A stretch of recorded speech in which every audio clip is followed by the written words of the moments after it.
Welcome to the Folktale Project. This is Dan Scholz. This week, instead of bringing you new tales, I'm bringing you complete tales, full tales that we've told over the last few months from the Blue Fairy Book. We'll be back soon with new stories, but for now, please enjoy. In a town in Persia there dwelt two brothers, one named Kasim, the other Ali Baba. Kasim was married to a rich wife and lived in plenty, while Ali Baba had to maintain his wife and children by cutting wood in a neighboring forest and selling it in the town. One day, when Ali Baba was in the forest, he saw a troop of men on horseback coming towards him in a cloud of dust. He was afraid they were robbers and climbed into a tree for safety. When they came up to him and dismounted, he counted 40 of them. They unbridled their horses and tied them to trees. The finest man among them, whom Ali Baba took to be their captain, went a little way among some bushes and said, "Open, sesame!" so plainly that Ali Baba heard him. A door opened in the rocks, and having made the troop go in, he followed them, and the door shut again of itself. They stayed inside for some time, and Ali Baba, fearing they might come out and catch him, was forced to sit patiently in the tree. At last the door opened again, and the 40 thieves came out. As the captain went in last, he came out first, and made them all pass by him. He then closed the door, saying, "Shut, sesame!" Every man bridled his horse and mounted. The captain put himself at their head, and they returned as they came. Then Ali Baba climbed down and went to the door concealed among the bushes, and said, "Open, sesame!" and it flew open. Ali Baba, who expected a dull, dismal place, was greatly surprised to find it large and well lighted, and hollowed by the hand of man in the form of a vault, which received the light from an opening in the ceiling. He saw rich bales of merchandise, silk, stuffed brocades all piled together, and gold and silver in heaps, and money in leather purses. He went in, and the door shut behind him. He did not look at the silver, but brought out as many bags of gold as he thought his asses, which were browsing outside, could carry, loaded them with the bags, and hid it all with faggots. Using the words, "Shut, sesame," he closed the door and went home. Then he drove his asses into the yard, shut the gates, carried the money bags to his wife, and emptied them out before her. He bade her keep the secret, and he would go and bury the gold. "Let me first measure it," said his wife. "I will go borrow a measure of someone while you dig the hole." So she ran to the wife of Kasim and borrowed a measure.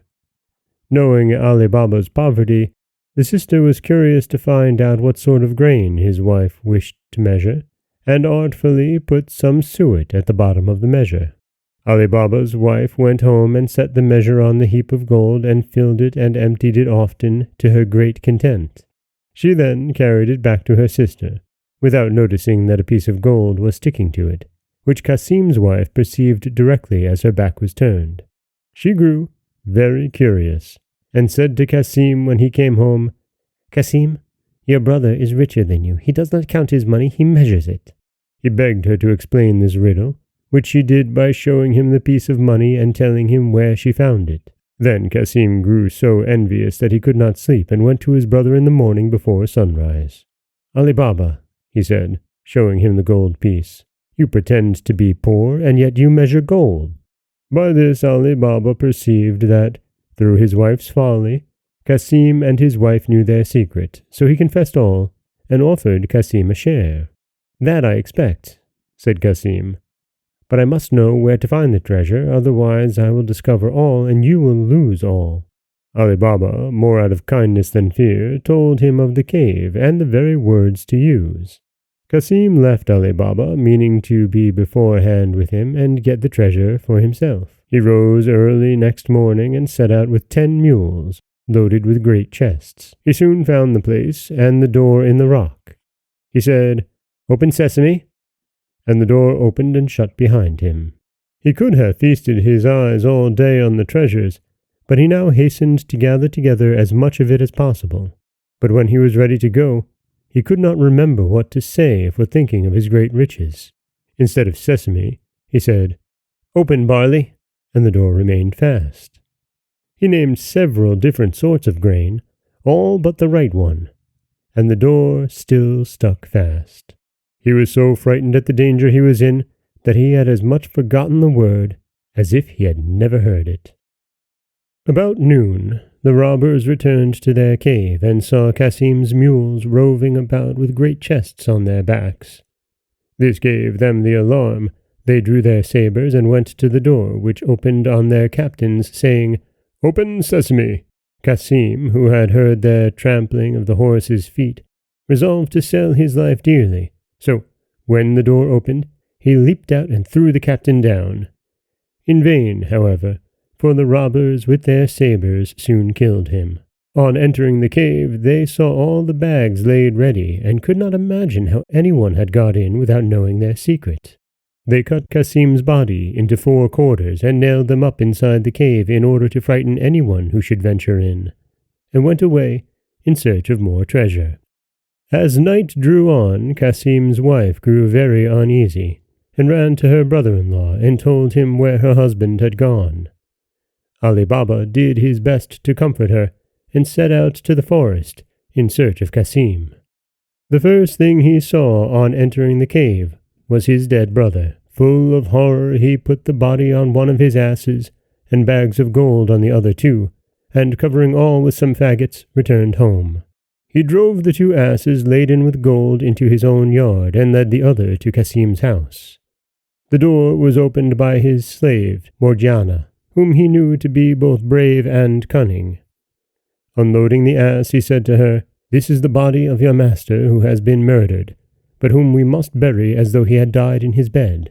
I will speak with you again, but now tell your mistress I am come." The wife of Cassim, on learning the fate of her husband, broke out into cries and tears, but Ali Baba offered to take her to live with him and his wife if she would promise to keep his counsel and leave everything to Morgiana, whereupon she agreed and dried her eyes. Morgiana, meanwhile, sought an apothecary and asked him for some lozenges. "My poor master," she said, "can neither eat nor speak, and no one knows what his distemper is." She carried home the lozenges and returned the next day weeping, and asked for an essence only given to those just about to die. Thus, in the evening, no one was surprised to hear the wretched shrieks and cries of Cassim's wife and Morgiana telling everyone that Cassim was dead. The day after, Morgiana went to an old cobbler near the gates of the town, who opened his stall early, put a piece of gold in his hand, and bade him follow her with his needle and thread. Having bound his eyes with a handkerchief, she took him to the room where the body lay, pulled off the bandage, and bade him sew the quarters together, after which she covered his eyes again and led him home. Then they buried Cassim, and Morgiana, his slave, followed him to the grave, weeping and tearing her hair, while Cassim's wife stayed at home, uttering lamentable cries. The next day she went to live with Ali Baba, who gave Cassim's shop to his eldest son. The 40 thieves, on their return to the cave, were much astonished to find Cassim's body gone and some of their money bags. "We are certainly discovered," said the captain, "and shall be undone if we cannot find out who it is that knows our secret. 2 men must have known it. We've killed one, we must now find the other. To this end, one of you who is bold and artful must go into the city dressed as a traveller and discover whom we have killed, and whether men talk of the strange manner of his death. If the messenger fails, he must lose his life, lest we be betrayed." One of the thieves started up and offered to do this, and the rest had highly commended him for his bravery, and he disguised himself and happened to enter the town at daybreak, just by Baba Mustafa's stall. The thief bade him good day, saying, "Honest man, how can you possibly see to stitch at your age?" "Old as I am," replied the cobbler, "I have very good eyes, and you will believe me when I tell you that I sewed a dead body together in a place where I had less light than I have now." The robber was overjoyed at his good fortune, and, giving him a piece of gold, desired to be shown the house where he stitched up the dead body. At first, Mustafa refused, saying that he had been blindfolded. But when the robber gave him another piece of gold, he began to think that he might remember the turnings if blindfolded as before. This means succeeded. The robber partly led him, and was partly guided by him, right in front of Cassim's house, the door of which the robber marked with a piece of chalk. Then, Well pleased, he bade farewell to Baba Mustapha and returned to the forest.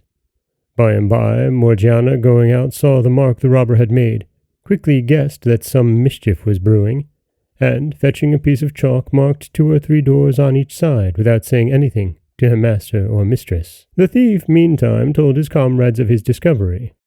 The captain thanked him and bade him show him the house he had marked. But when they came to it, they saw that 5 or 6 of the houses were chalked in the same manner.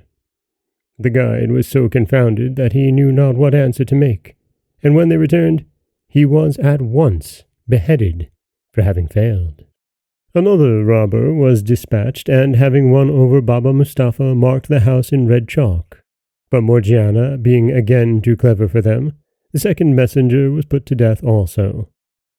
The captain now resolved to go himself, but, wiser than the others, he did not mark the house, but looked at it so closely that he could not fail to remember it. He returned, and ordered his men to go into the neighboring villages and buy 19 mules and 38 leather jars, all empty, except for one which was full of oil. The captain put one of his men fully armed into each, rubbing the outside of the jars with oil from the full vessel. Then the 19 mules were loaded with 37 robbers and jars and the jar of oil, and reached the town by dusk. The captain stopped his mules in front of Ali Baba's house and said to Ali Baba, who was sitting outside for coolness, "I have brought some oil from a distance to sell at tomorrow's market, but it is now so late that I know not where to pass the night, unless you will do me the favor to take me in." Though Ali Baba had seen the captain of the robbers in the forest, he did not recognize him in the disguise of an oil merchant.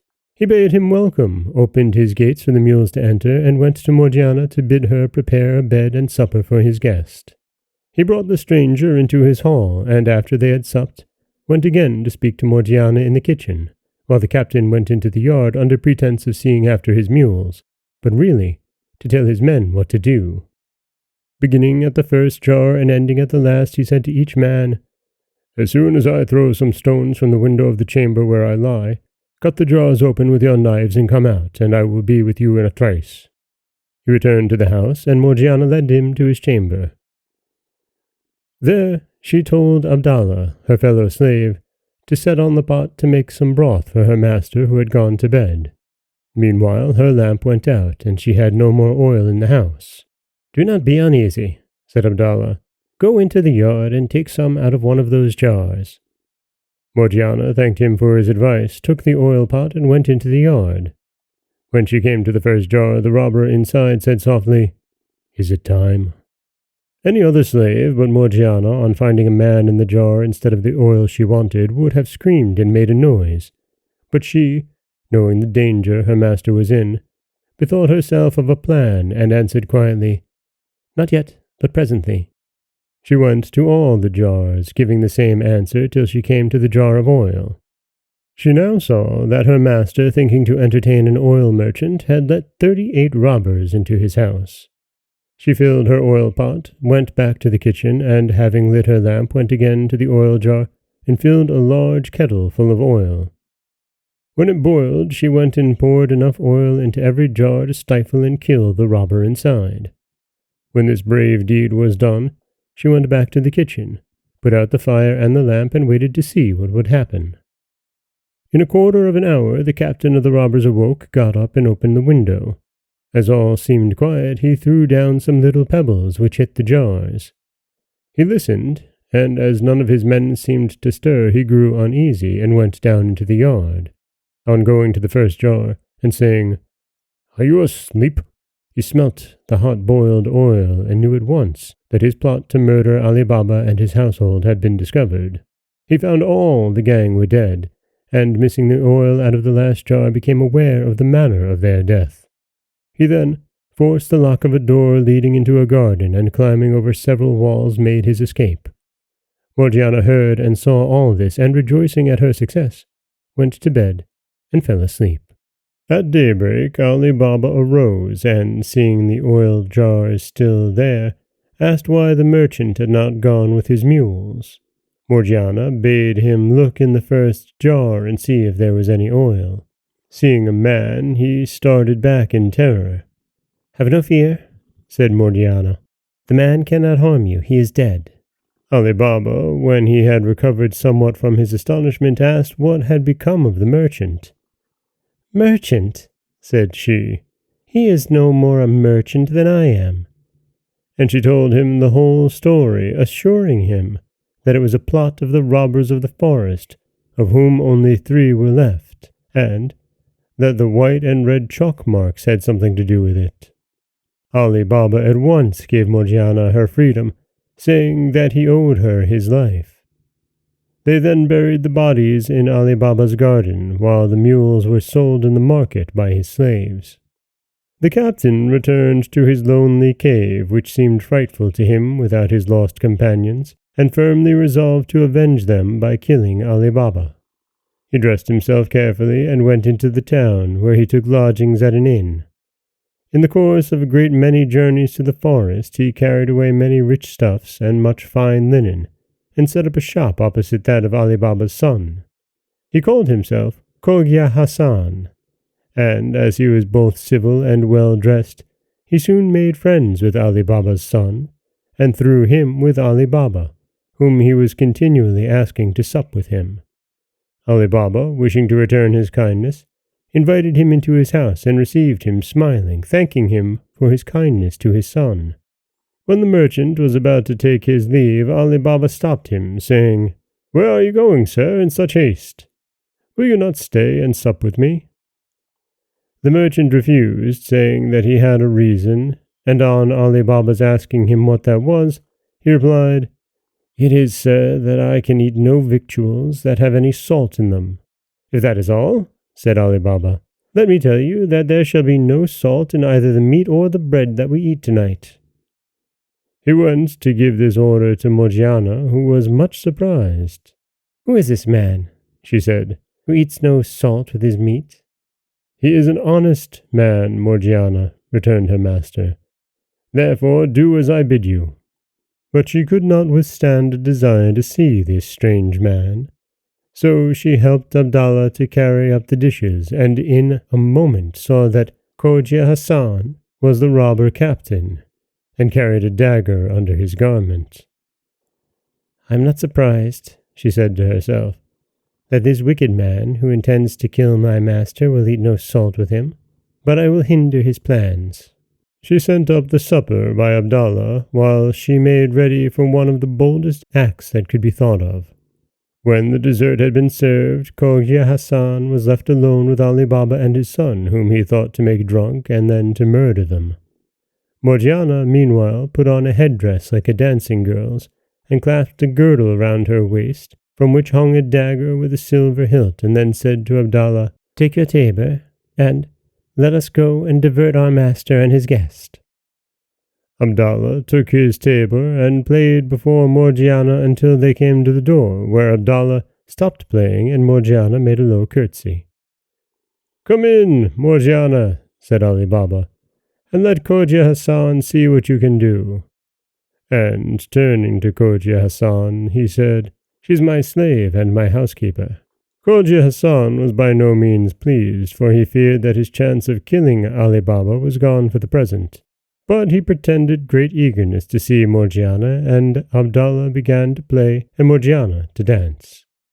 After she had performed several dances, she drew her dagger and made passes with it, sometimes pointing it at her own breast, sometimes at her master's, as if it were part of the dance. Suddenly, out of breath, she snatched the tabor from Abdallah with her left hand, and, holding the dagger in her right, held out the tabor to her master.